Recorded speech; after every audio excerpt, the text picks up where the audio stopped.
এই দেখো, এই যে ফাঁকা যে জায়গাগুলো আছে, এই ফাঁকা জায়গায় পট্টিকা দিয়ে দিবা।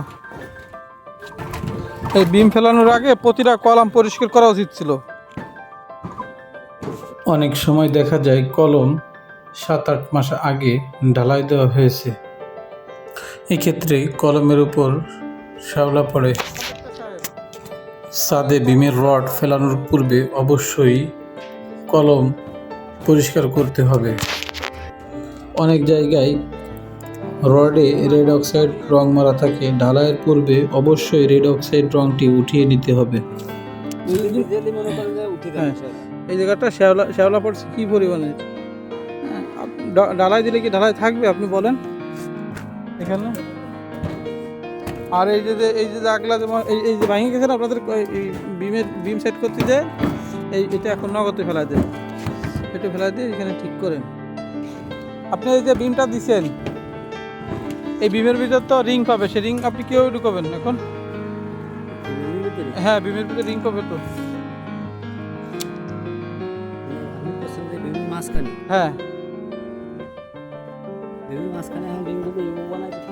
আর এই রড এইখানে এরকম ছোট হয়ে গেছে কেন?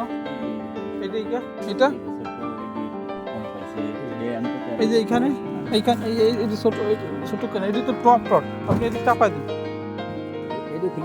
এটা চাপাই দিয়ে এখানে মাটান দিতেন না? এই যে এইটাও আপনি এখানে দিচ্ছেন, এটা এখানে দিচ্ছেন কোন কারণে? এটা আর একটু সরাই দেবেন ওইদিকে, আপনি ওইটা আরো ওদিকে সরাই দেন। আর এই যে 8 মিলি রিং দিতে বলছে কি? এই আপনি বাড়ি করবেন হচ্ছে হলো 4 তলা বাড়ি করবেন না, 4 তলা বাড়ি করবেন আমাকে বলতেছেন, তাহলে আর রিং দিয়েছেন 8 মিলি রিং। 8 মিলি রিং দেওয়া যায়?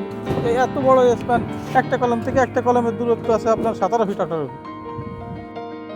অনেক সময় দেখা যায় মিস্ত্রি ড্রয়িং ফলো না করে তার খরচ বাঁচানোর জন্য 10 মিলি রডের পরিবর্তে 8 মিলি রড দিয়ে রিং তৈরি করে। বাড়ির মালিক ইঞ্জিনিয়ারকে সবসময় কাজের সাইডে আনতে পারে না, এতে তার খরচ বেড়ে যায়। এজন্য কন্ট্রাক্টর ভাইদের প্রতি আমার বিশেষ অনুরোধ থাকবে, আপনারা কাজটি নিজের বাড়ির মনে করে করবেন।